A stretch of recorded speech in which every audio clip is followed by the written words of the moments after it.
चलिए, बहुत बहुत नमस्कार है आप सभी जो दर्शक हैं इसमें जुड़ेंगे और एक खास क्या एक चर्चा परिचर्चा करेंगे।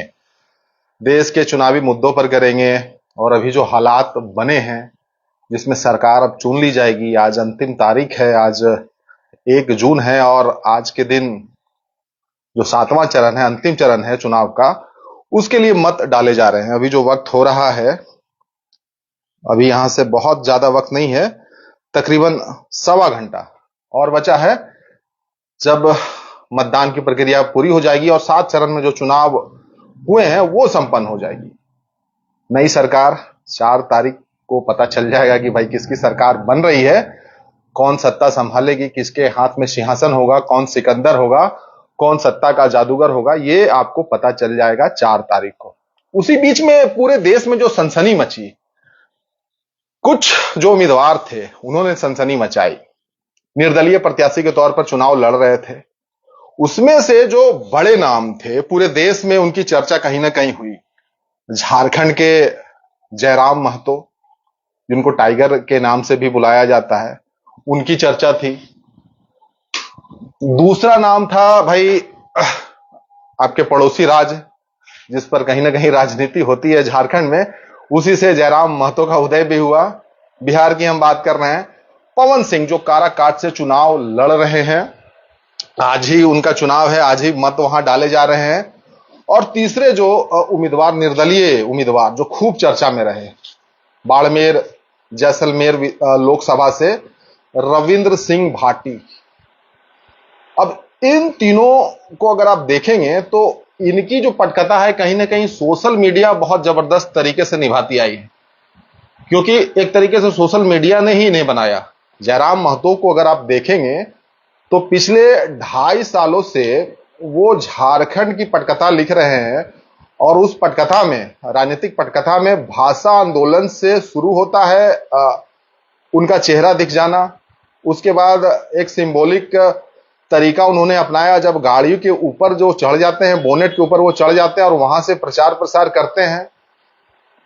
और जब वो ये बात कहते हैं कि बड़ी अच्छी बात वो कहते हैं, और ये यही चीजें हैं जो कन्वेंशनल राजनीति से बाहर निकलकर वो जो बातें कहते हैं, शायद आज की राजनीति में ये नहीं होती। और इसी चीज को जयराम महतो ने शायद बड़ी बारीकी से अध्ययन किया होगा, या उनको पता होगा कि भाई क्या बात करना। वो जब कहते हैं कि झारखंड जो है 40% जो है मिनरल्स देता है दिल्ली को, और दिल्ली को 40 मिनट का वक्त नहीं है झारखंड के लिए, जो झारखंड की बात की जाए। तो हम बात कर रहे हैं उस व्यक्ति की जो कि गिरिडीह से लोकसभा का चुनाव लड़ चुके, वहां पर वोटिंग हो चुकी, जयराम महतो की। तो जयराम महतो, हमारे साथ 2 पत्रकार बंधु जुड़े हैं इस खास चर्चा के लिए। जयराम महतो पे हम चर्चा कर रहे हैं विशेष तौर पर। झारखंड की राजनीति में आप कह दीजिए कि स्थापित पार्टियों के लिए खतरा है, मुख्य धारा से जुड़ी पार्टियों के लिए खतरा है, स्थापित नेता के लिए खतरा है। कितनी सेंधमारी कर पाएंगे ये 4 जून को पता चलेगा जब वोटों की गिनती होगी। लेकिन इतना तो स्पष्ट है कि उनकी वजह से तकलीफें गिरिडीह लोकसभा में खूब बढ़ी। अब जब रांची में कुछ वोट आ जाएं, कुछ हजारीबाग में ठीक ठाक वोट आ जाए, या फिर कुछ अप्रत्याशित तरीके से जयराम महतो कुछ बड़ा फेरबदल कर दे, राजनीति में कुछ भी हो सकता है, तो भाई उसका कहना ही क्या। हमारे साथ भास्कर जी हैं, हमेशा ऐसी परिचर्चा में रहते हैं। शेखर हैं वाइस्कोप से, वो भी हमारे साथ होंगे। तो शुरुआत हम करेंगे भास्कर जी से। इस निर्दलीय उम्मीदवार के रूप में जो हमने चर्चा की, पवन सिंह, जयराम और रविंद्र सिंह भाटी, जयराम महतो को लेकर हम लोग चर्चा कर रहे हैं। चुनाव हो चुके, कैसे देखते हैं जयराम महतो को झारखंड की राजनीति में फिलहाल, और जो वहां पर चुनाव हुए, क्या कहेंगे उस बारे में? जयराम महतो चूंकि पढ़े लिखे हैं और अच्छे वक्ता भी हैं, और अभी जो इधर पिछले 2 सालों में उन्होंने ऐसे मुद्दों को एक तरह से कहें कि लोगों के बीच में लाया है, और वो मुद्दे सही में जो यहाँ के जो लोकल हैं, जनमानस, जी हाँ, उनके साथ में वो घुल गया है, कनेक्ट करना जानते हैं जयराम महतो। याद है एक समय पे इसी टाइप से मुद्दे लालू जी बिहार में किया करते थे। अच्छा। उनकी भी जो पॉलिटिक्स तो वो अचानक से ग्रो कर गई थी, फिर वो सीधा राजनीति में आए, उनके बोलने का हाव भाव आप जयराम को भी देखेंगे उनका भी जो बोलने का होता है वो बिल्कुल खोलता में बात करते हैं। उससे क्या होता है कि जो वो कहना चाहते हैं वो यहाँ का जो आदमी है वो उसको बिल्कुल अच्छे से समझ जाता है। नतीजा ये होता है कि ज़्यादा उनको कुछ समझाने की बात होती नहीं। और आपने कहा बोनट पे, तो उनका एक स्टाइल रहा है कैंपेनिंग करने का, सिंबॉलिक हो गया कि आयतो और गड़िया पे चढ़तो। हाँ, हाँ। तो ये सिंबॉलिक है एक तरीके से जयराम महतो का, कि अगर वो चढ़े नहीं तो फिर जयराम महतो का फिर मतलब नहीं हुआ। हाँ, और भी रहा कि नहीं चलता जो ये आया, हाँ, ये पूरा झारखंड को एक वो दे गया, संदेश दे गया कि 60-40 नहीं चलता, या फिर जो भी हुआ, मतलब जो भाषा इसको थोड़ा हम अलग तरीके से देख रहे हैं और इसको इस तरीके से देख रहे हैं। देखिए पूरे शायद आप भी एग्री करिएगा उस बात पे, पूरे देश में रोजगार की बात होती है, रोजगार का मुद्दा छाता है, रोजगार को पकड़ते हैं, लेकिन जयराम महतो ने रोजगार के मुद्दे को कुछ अलग तरीके से पेश किया जिससे यहां की जनता कनेक्ट हो गई। वो क्या कहते हैं, वो कहते हैं कि भाई वाह, रोजगार कैसे, रोजगार पहले डिसाइड करो कि झारखंडी कौन। सबसे बड़ा सवाल वही पूछे कि झारखंडी कौन। हमारे रोजगार को लूटा जा रहा है, हमारे काम को लूटा जा रहा है, बाहरी लोगों को रोजगार दिया जा रहा है। उसके लिए वो क्या कहते हैं कि 1932 लाइए, स्थानीयता परिभाषित करिए, उसी आधार पर नियोजन नीति लाइए।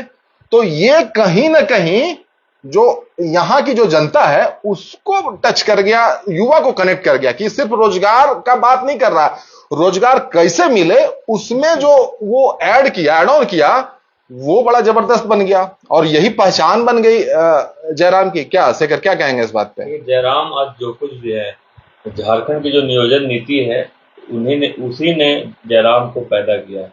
यहाँ की नियोजन नीति जब से झारखंड बनी है तब से सही नहीं है और जयराम ने उस नियोजन नीति की कमियों को पकड़ा, उसको उजागर किया, उसी पे उन्होंने लोगों को कनेक्ट करना शुरू। रोजगार की तो सब बात करते हैं, लेकिन रोजगार की बात कैसे करें वो जयराम महतो ने जो नियोजन नीति सबसे बड़ा अड़ंगा बन रहा था।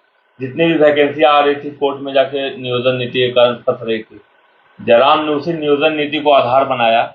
60-40 नहीं चलता उन्होंने स्लोगन दिया, यानी कि जो बाहरी लोगों का यहाँ भर्ती किया जा रहा था उसको उन्होंने उठाया और जयराम को कहीं ना कहीं नियोजन नीति ने आज जयराम जहां भी है वहां लाके खड़ा कर दिया है। तो जयराम सिर्फ उन्हीं वजहों से आज राजनीति में है, सिर्फ उन्हीं वजहों से वो राजनीति में है। भाषा की बात करने के बाद वो जिस तरीके से 32 की बात की है, नियोजन नीति की बात की है और जिस तरीके से लोगों के बीच में वो बातें गई, वो कहीं ना कहीं लोगों को समझ में आने लगा था।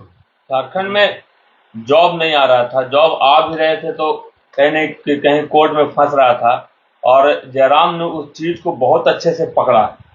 एक नेता के गुण उनमें है, क्योंकि इन सब चीजों को पकड़कर उन्होंने खासकर युवाओं को कन्विंस करना स्टार्ट किया, उस पर बोलना स्टार्ट किया और जयराम से लोग कनेक्ट होते गए। युवाओं की फौज दिखती है उनके साथ, भीड़ जो दिखती है अधिकतर फौज युवाओं की है उनके साथ।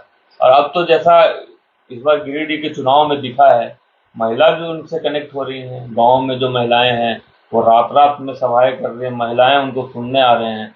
तो कहीं न कहीं जयराम इस बार गिरिडीह लोकसभा क्षेत्र में एक अहम योगदान निभाने वाले हैं। और आप देख रहे होंगे जितने भी नेशनल मीडिया है अब जयराम के पास पहुंचना शुरू कर दिए हैं। अभी 3 ही नाम जो है नेशनल मीडिया में निर्दलीय प्रत्याशियों का चल रहा है, उसमें से एक झारखंड के जयराम का भी नाम है। जयराम का भी नाम है। आउटलुक जैसी जो वहाँ भी जगह मिली है, वहाँ भी जगह मिली है इन्हें। आज तक दिखा रहा है, आज तक पे दिख रहे हैं। और बाकी हम लोग जैसे लोग तो लगातार दिखाए हैं। जयराम तो बने ही हम लोग जैसे लोगों के कारण है। वो तो सोशल मीडिया और वो ये चीज बोलते भी है, जयराम महतो इस चीज को अप्रिशिएट भी करते हैं कि भाई सोशल मीडिया का बहुत साथ रहा है।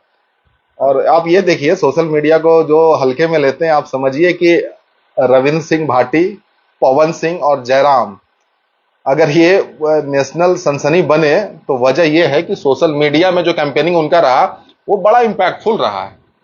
और लोग ये भी कंपेयर करते हैं, रविंद्र सिंह भाटी से कंपेयर करते हैं जयराम महतो को। अगर देखते हैं भीड़ जो लगती है उनके साथ युवाओं की, क्योंकि दोनों के पास युवा की फौज है, दोनों का ट्रेडिशन भी लगभग एक ही जैसा है। जैसे आपने कहा ना कि खोटा में वो बात करते हैं, तो आपको हम ये बात बता दें कि जो रविंद्र सिंह भाटी है वो कुछ भी बोलते हैं, अगर हिंदी मीडिया भी वहां पहुंचती है तो वो मारवाड़ी में ही बात करते हैं, वो हिंदी बात नहीं करते।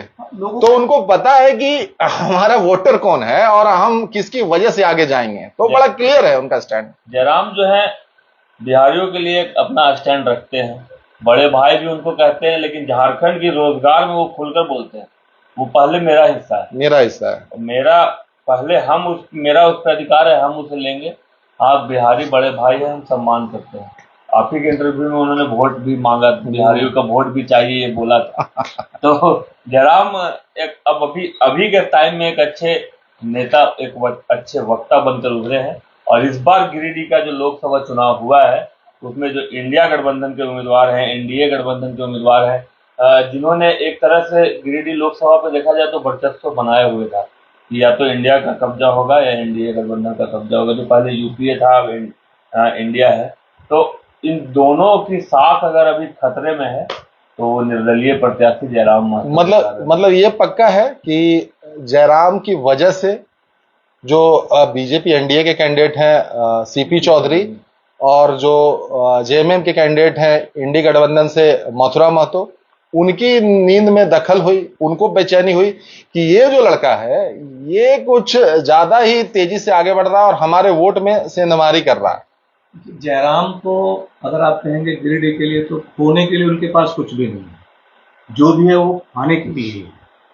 और अगर इस बार कुछ पा जाते हैं तो मुझे लगता है कि आने वाले विधानसभा में उनकी दावेदारी जो है कुछ जल्दबाजी हुई, ऐसा लगता है कि कुछ जल्दबाजी कर बैठे हैं जयराम कुछ मुद्दों को लेकर, कुछ बातों को लेकर, बहुत हड़बड़ी में दिखे चुनाव को लेकर कि अचानक आप लोकसभा के लिए चल जाते हैं, आप बात 32 की करते हैं, क्योंकि 32 बहुत ज्यादा दिखा नहीं है इस लोकसभा के चुनाव में। हाँ, और खास करके टाइगर कहीं पे भी मुझे नहीं लगा है कि जैसा पहले टारगेट वो किया करते थे, इस बार तो वैसा नहीं किया गया। जितना ग्रामीण क्षेत्र में अगर किया हो तो अलग बात है, लेकिन एक बड़े मंच पे जो जैसा वो बोलते रहे हैं, इस बार चुनाव कैंपेनिंग के दरमियान तो ऐसा नहीं बोला गया। इस बार जितने भी उनके भाषण हैं उनमें जैसे थोड़ी शालीनता भी आई है, शालीनता भी है। जैसे 1932 शब्द का कम उपयोग किया है उन्होंने, जैसे कि जब वो चुनाव लड़ने से पहले 1932 को लेकर ही भाषण दिया करते थे। 1932 60-40 ना चलता, 60-40 थोड़ा एक बार समझा दिए। 60-40 का जो मुद्दा है, जैसे क्लास 1 और क्लास 2 का जो जॉब है उसमें 60% तो आरक्षण के आधार पर जो मिल जाती है और 40 ओपन टू ऑल रहता है। उनका कहना है कि जो 3rd और 4th की कैटेगरी की जो जॉब है वहां भी कोर्ट ने जो निरस्त कर दिया था कि भाई जो इक्वालिटी की जो बात आई थी वो बातें जो खारिज कर दी थी, तो वो शायद वो मानने के लिए तैयार नहीं है। उन्होंने बिहार का भी उसको लेकर एग्जाम्पल दिया, तो उनका कहना है कि भैया यहाँ 100% जो है वो आप यहाँ के लोगों को नौकरी दीजिए और उसके लिए सबसे पहले झारखंडियत को डिफाइन करिए, 1932 लेकर आइए जो 1932 बेस्ड डेमोसाइल पॉलिसी होगी, स्थानीय नीति होगी। तो यही बड़ा मुद्दा लेकर आए और इसी मुद्दे पर उनकी राजनीति चल रही है, जिससे सभी पार्टियों को दिक्कत हो गई कहीं ना कहीं। मुद्दा तो लेकर आए, उसी मुद्दे की वजह से आज वो इतने पॉपुलर हैं कि वो लोकसभा तक में आ गए हैं। और कई ऐसे जो दमदार उम्मीदवार रहे उनके नाकों में कहे तो दम कर रखा है। नींद चैन उड़ाया सबसे ज्यादा किसका उड़ाया हुआ, क्या लगता है? मथुरा महतो का उड़ाया कि सीपी चौधरी का उड़ाया? मथुरा महतो तो ठीक है, लेकिन एक सिटिंग सांसद है सीपी चौधरी। ज्यादा टेंशन तो सीपी चौधरी को ही होगा क्योंकि अभी वहां के सांसद वही हैं और इस बार फिर चुनाव लड़ रहे हैं। मथुरा महतो उनके सामने थे, अगर जयराम ना होते तो सीधा टक्कर सीपी चौधरी और मथुरा महतो में होता, लेकिन अभी दोनों की नींद उड़ी हुई है कि कहीं जयराम न जीत जाए, इतने वोट आ जाए कि जीत जाए। लेकिन ये जो बातें कहते हैं वो सीधा कनेक्ट करती है लोगों को। ये कहते हैं कि भाई 40% झारखंड मिनरल देता है, दिल्ली में किसी को 40 मिनट का वक्त नहीं है कि झारखंड के लिए बात कर ले।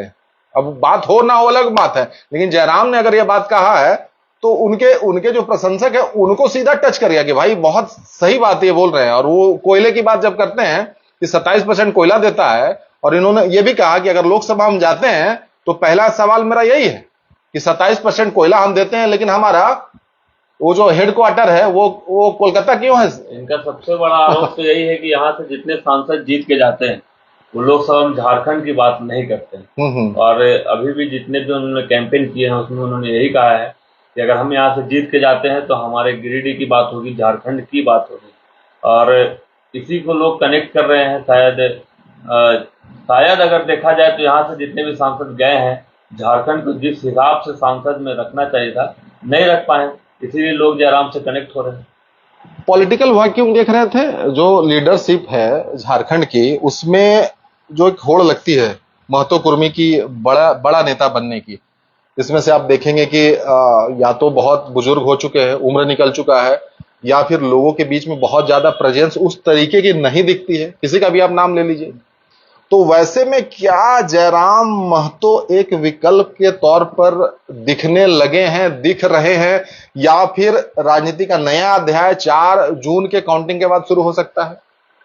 मुझे ऐसा लगता है, शशांक ने भी कहा कि मान लो अभी पिछले दिनों में शशांक पेपर लीक का मामला है, ठीक है, बड़ी पार्टियां हैं हमारे यहाँ पे, झारखंड में बीजेपी है, कांग्रेस है, आरसी है, जेएमएम है।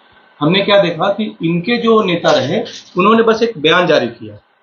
अगर बीजेपी है तो उन्होंने सरकार के ऊपर दोष लगाया कि भाई आपकी गलत नीतियों के कारण ये सब हुआ, पेपर लीक हो रहा है। लेकिन जयराम ने क्या किया कि जयराम ने उन बच्चों को जो अपेयर हो रहे थे एग्जाम में, उन बच्चों की फौज को अपने साथ मिलाया और फिर वो जाके सामने या तो फिर मीडिया में जिसके सामने भी, तो उससे क्या हुआ कि एक बयान जारी करना और जो दुखी है, जिसको तकलीफ है, उसके साथ में आप उसकी दुख में साझेदारी करना, वो एक अलग होता है। यही कारण है कि जयराम जो है वो सीधा इंटरेक्ट करते हैं, सीधा कनेक्ट कर जाते हैं, सीधा जुड़ जाते हैं। इस सोशल मीडिया के जमाने में ना लोग अब पुरानी पॉलिटिक्स की जो नीतियां हैं उससे ऊब चुके हैं। अब कुछ नया चाहते हैं, जयराम वही करते हैं। जयराम सीधा लोगों से कनेक्ट होते हैं, जो समस्या जिस टाइम है उस समस्या को लेकर वो सीधा बात करते हैं, सीधा आरोप लगाते हैं, और वही चीज लोगों को पसंद आ रही है। अब वो निंदा करने वाली बात चली गई, अब विरोध, वो कड़ा विरोध करते हैं। हालांकि जयराम पर भी कुछ आरोप लग रहे हैं, जैसे कि हजारीबाग संसदीय सीट भी है, एक दिन वो प्रचार करने के लिए नहीं पहुंचे। लोगों के जहन में ये सवाल है, लोगों के बीच में है। जहाँ रांची से देवेंद्र महतो उनके उम्मीदवार थे, वहां नहीं बेल चले गए थे। जयराम बेल पे बाहर आ चुके थे, बेल ले लिया था, हालांकि भागे चल रहे थे लेकिन बेल ले लिया था। तो फिर वो रांची भी नहीं जाते हैं उनके प्रचार में। तो बहुत सारे करीबी जो हम लोग को जानते हैं, प्रेस को जानते हैं, उन्होंने कहा है कि जयराम को आना चाहिए था। लोग दुखी हैं। यहाँ हजारीबाग में भी जैसा अभी बात किया जा रहा है कि संजय मेहता को अच्छा वोट आ रहा है, अगर जयराम आते तो उसमें और इजाफा होता। तो शायद जयराम नहीं आए हैं, इसको लेकर दुख भी होगा। देखिए, जयराम ऐसा नहीं कि अभी इलेक्शन है तो, लेकिन आने वाले कुछ दिनों में आप देखेंगे कि जैसे पूर्व में कई साथी उनको छोड़ के गए हैं, तो मुझे लगता है कि विधानसभा से पहले भी कुछ जयराम के साथ में भी कुछ ऐसे लोग हैं जो या तो उनको कुछ ऐसा कुछ चल रहा था इनके जो प्रत्याशी है उनके बीच में, कि जो शायद बहुत अच्छा मैसेज नहीं, हम खुलकर इस बारे में बात नहीं कर सकते क्योंकि पुख्ता कोई जानकारी नहीं है, बस नहीं कह सकते। लेकिन लोगों के बीच में जो है, जो भ्रामक जो बातें निकल कर आ रही हैं कि बहुत अच्छी बातें नहीं गई हैं, कि किसी को सपोर्ट करने के लिए, किसी को हरवाने के लिए या जिताने के लिए या आंशिक रूप से फायदा पहुंचाने के लिए कुछ न कुछ चीजें राजनीति के इस चक्रव्यूह में रचने की कोशिश की गई, कि कहां पर प्रेशर डालना है, कहां वो जो होता है ना कि कौन नस दबाना है, नहीं दबाना है, तो वो कुछ किया गया। शायद ये जयराम महतो को शायद ये पता चल गया था ये चीज। ये भी हो सकता है कि इसलिए हो सकता है कि कहीं कुछ जगहों पर वो नहीं पहुंचे। जैसे हजारीबाग से उम्मीदवार हैं, वो उनके लिए कैंपेनिंग कर रहे थे गिरिडीह जाके, यहाँ नहीं आए हैं, वो भी चीज हुआ है। देवेंद्र की सभा में नहीं गए हैं। सबसे बड़ा सवाल धनबाद में जो उन्होंने कैंडिडेट दिया है उसे लेकर उठ रहा है। ये सवाल कैंडिडेट सबसे ज्यादा राजनीति हुई है। और उनके साथ जो कैंडिडेट और भी जो मुस्लिम कैंडिडेट रहते हैं उनको भी वो दे सकते थे, वहां का कैंडिडेट बना सकते थे। ऐसे उम्मीदवार को दिया, उस पर सवाल उठे थे। 1 लाख या कुछ नाम है उनका जिनको टिकट मिला था, और इस बात का वो जिक्र भाषण में भी करते हैं कि कोई भी पार्टियां जो है अल्पसंख्यक समाज को इस तरीके से तरजीह नहीं दी। देखिए, हमने 2-2, 3-3 नेता राज्य स्तर का बना दिया, यानी कि सीधा उनका वो कहना था कि वोट कहीं कांग्रेस को ना चला जाए, तो सीधा कहीं ढुल्लू महतो के साथ ये लगा था कि भैया उनके साथ बड़ा अच्छा इनका चल रहा है। जयराम पे लगता रहता है कि वो जो अपने कास्ट के नेता हैं उनको सपोर्ट करते हैं। जैसे डुमरी में बाई इलेक्शन हो रहा था, उन्होंने वहां कैंडिडेट नहीं दिया। उस टाइम भी उन पर आरोप लगा था कि आप गांडे में भी नहीं दिया। गांडे में जब अभी उपचुनाव हुए हैं, हो रहा है, वहां भी उन्होंने अपना कैंडिडेट नहीं दिया अपने पार्टी से। तो ये आरोप लगता है। और ऐसी घटनाएं जैसे डुमरी में नहीं देना, गांडे में नहीं देना, कहीं ना कहीं थोड़ी बहुत इस आरोपों को सच्चाई में तब्दील कर देती है। राजनीति है तो अपने हिसाब से वो खेलना चाहते हैं, लेकिन अगर बड़ा प्लेयर अगर बनना है तो इन सारी चीजों से हमको लगता है कि निकलना पड़ेगा, नहीं तो फिर आप वहीं पर रह जाएंगे जहां आप राजनीति अभी फिलहाल आप कर रहे हैं। वो प्रदेश बदलेगा नहीं। बहुत अच्छा उनका चल रहा था, बहुत अच्छे ट्रैक पे वो चल रहे थे, क्योंकि जिस मुद्दे की बात करते हैं उससे पूरे झारखंड को फायदा होना है। झारखंड की बात करते हैं तो उसमें कास्ट बेस्ड बचता नहीं है, उसमें मास लेवल पर सारे लोग आ जाते हैं उसमें।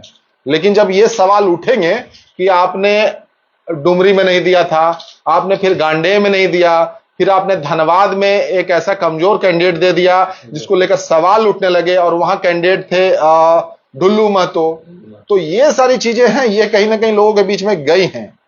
बाकी कुल मिलाकर यही है कि खतरे की घंटी देखते हैं क्या गिरिडीह में एक नया खिलाड़ी जो है, क्या ये खेल पाया वहां पर जो चाहता था। क्योंकि ये भी है कि तीनों जो प्रत्याशी हैं वो महतो थे, तो सबसे पहले तो क्या महतो वोटर को इन्होंने कंफ्यूज कर दिया कि भाई वोट किसको दें, कौन बढ़िया है मेरे लिए। खेला तो तीनों ने ही है, तीनों की बल्लेबाजी जो है वो अच्छी रही है। अब आने वाले 4 तारीख को पता चलेगा कि क्या होना है इसमें। स्ट्रेंथ क्या मानते हैं जयराम की स्ट्रेंथ को, क्या कैसे देखते हैं, क्या स्ट्रेंथ है जयराम की, सबसे बड़ी स्ट्रेंथ क्या मानते हैं? जयराम की स्ट्रेंथ युवा है, और गिरिडीह की युवा जिस हिसाब से उनके साथ है, इस बार वोट भी उनके लिए उन्होंने किया ही होगा। हालांकि बीजेपी और कांग्रेस का एक वोट बैंक होता है जो उनका अपना होता है, कुछ भी कर लीजिए वो अपने प्रत्याशी को ही वोट करेगा।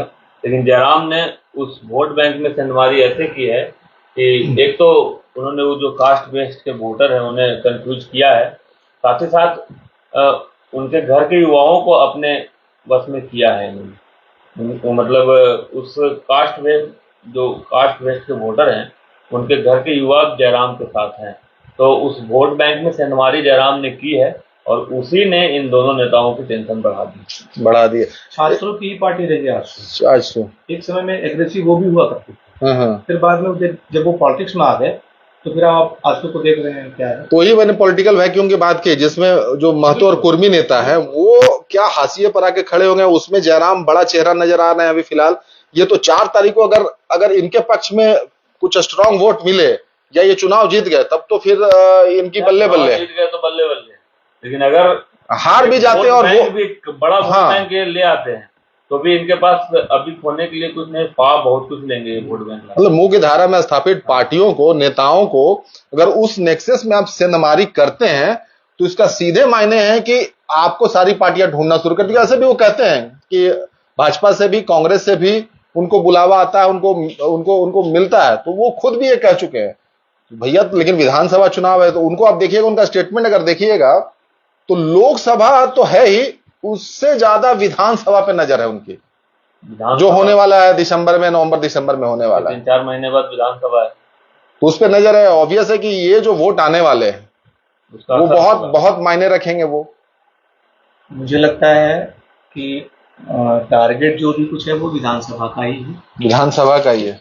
और फिर एक बात ये टेस्टर से टेस्ट किया जा रहा है कि करंट आ रहा है कि नहीं आ रहा है। हार जीत वो तो 4 तारीख को है, जीत गए तो बल्ले बल्ले तो है ही, लेकिन हार गए तो वही हो गया शाहरुख खान वाला कि हार कर भी जीतने वाले। अच्छा, इसमें एक सवाल ये रहेगा मेरा, आप लोग दोनों समझ जाएं, क्या जयराम महतो 4 तारीख के बाद जो भी रिजल्ट आता है उनके लिए पॉजिटिविटी अगर दिखती है, क्या किसी पार्टी के साथ वो जा सकते हैं, या फिर जाएंगे तो किस पार्टी में वो जा सकते हैं, कौन उनके लिए सही रहेगा, ये फैसला वो ले सकते हैं, ऐसा कुछ कर सकते हैं? मुझे लगता है कि अभी वो पार्टी किसी और पार्टी को ज्वाइन नहीं, ठीक है। अगर वो पार्टी को ज्वाइन करते हैं तो फिर जो उनके मुद्दे हैं वो गौन हो, ठीक है, वो फिर गौन हो जाएंगे। आपको क्या लगता है शेखर? नहीं, विधानसभा चुनाव तक वो किसी पार्टी के साथ नहीं जाएंगे।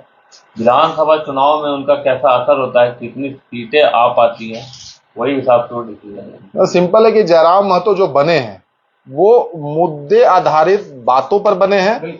अगर वो कहीं किसी पार्टी के साथ गए तो वो खो देंगे अपने आप को। मुद्दे कौन? जयराम महतो बने हैं वो जयराम महतो नहीं रहेंगे, और ये गलती वो नहीं करेंगे, इतनी बड़ी गलती नहीं करेंगे। और हमने जब इंटरव्यू लिया है तो ये सवाल हमेशा पूछा है कि किसके साथ आप जाइएगा, तो उन्होंने हमेशा मना किया, यहां तक ये भी मना किया किसी को आने भी नहीं देंगे, किसी को आने भी नहीं देंगे। जो चुनाव लड़ चुके हैं वैसे लोगों को, वैसे पार्टियों से किसी को आने भी नहीं देंगे अपने पास। ये तो कहा है हमारे पास, तो भाई 3-4 इंटरव्यू हमने जयराम महतो का किया हुआ है, तो ये बातें बता रहे हैं। लेकिन सिनारियो कब चेंज हो जाए किसी को नहीं पता है, पॉलिटिक्स है, सब कुछ चलता है। भाटी साहब को देखेंगे तो बीजेपी के खिलाफ कुछ भी नहीं बोलते, रविंद्र सिंह भाटी को देखेंगे, पवन सिंह भी नहीं बोलते, पवन सिंह भी कुछ नहीं बोलते। यहाँ के झारखंड की राजनीति की डिमांड कुछ अलग है, यहाँ कुछ अलग हवा चलती है, तो उसी हिसाब से बात होती है। बाकी यही है कि भाई लोकसभा का चुनाव बस अब अंतिम चरण में है, 1 घंटे बचे होंगे शायद, 1 घंटे समझ लीजिए, 1 घंटे से भी कुछ। कम समय। 7 चरणों में जो चुनाव हो रहे हैं, 4 तारीख को गिनती होगी, उसमें से कुछ निर्दलीय जो प्रत्याशी हैं, जो जबरदस्त प्रत्याशी हैं, उनकी हम बात कर रहे हैं। पूरे देश में कहीं ना कहीं उनका नाम गया है। जयराम महतो मुखर हैं, प्रखर हैं, जबरदस्त तरीके से बोलते हैं, गाड़ी के बोनेट पे चढ़ जाते हैं, गाड़ी के छत पे चढ़ जाते हैं, और वो सिंबॉलिक है, पूरे झारखंड ने देखा है। 4-4.5 हजार का दावा करते हैं कि उन्होंने सभाएं की हैं। भाषा आंदोलन से उनका जन्म हुआ एक तरीके से, धीरे धीरे वो नियोजन नीति, स्थानीय नीति, 1932 तमाम मुद्दों को लेकर, विस्थापन को लेकर, पलायन को लेकर, रोजगार को लेकर, और जिस तरीके से टच किया वो लोगों को टच कर गया। बाकी परिणाम तो 4 तारीख को जब आएंगे तो कद कितना बढ़ता है जयराम का, लेकिन इतना पक्का है कि उन्होंने नाक में दम कर दिया जब गिरिडीह का चुनाव लड़ा, हाई वोल्टेज चुनाव कर दिया, हॉट सीट बना दिया, ये पक्का। और कुछ जो बातें थी उनके लिए जो नकारात्मक सवाल पैदा कर रही थी, वो भी हमने बताया। प्रतिक्रिया लोगों से चाहेंगे कि दीजिए, कुछ कहना चाहते हैं? लोकसभा का चुनाव हो रहा है, तो 4 तारीख को तो लोकसभा का वो रहेगा, लेकिन अगर आप झारखंड का प्रदेश में देखेंगे तो झारखंड जो है वो आने वाले 4 तारीख को एक बहुत बड़ा संदेश जाएगा गिरिडीह चुनाव को लेकर। गिरिडीह चुनाव को लेकर कि विधानसभा का रूपरेखा फिर कैसा रहेगा। एक और बात जोड़ दें, जयराम महतो अभी फिलहाल वो खिलाड़ी हैं कि किसी टीम में नहीं है। समझ लीजिए कि कोई खिलाड़ी अगर खूब चौके छक्के मार रहा है डोमेस्टिक क्रिकेट में, और आईपीएल का सीजन आया, ऑक्शन आ गया, तो उस खिलाड़ी को खरीदने के लिए तो लोग कितने भी पैसे लगाएंगे। तो जयराम महतो के लिए वही है, 4 तारीख को अगर सही परफॉर्मेंस उनका रहा तो उनका जो राजनीतिक गलियारे में जो उनकी जो पहचान है, उनकी पकड़ है, वो बिन बुलाए बिन बताए पहुंच जाएगी और जबरदस्त तरीके से बन जाएगी। और आईपीएल के नजर में हर कोई उनको खरीदना चाहेगा, चाहे मुंबई इंडियंस हो, चाहे केकेआर हो। जैसे 25 करोड़ वाली बोली वहां लगी थी, 20 करोड़ वाली बोली ऑस्ट्रेलियन प्लेयर के लिए वहां लगी थी, तो जयराम की भी राजनीति के लिहाज से समझिए बड़ी बोली लगेगी। बाकी बहुत बहुत धन्यवाद, प्रतिक्रिया जरूर दीजिएगा।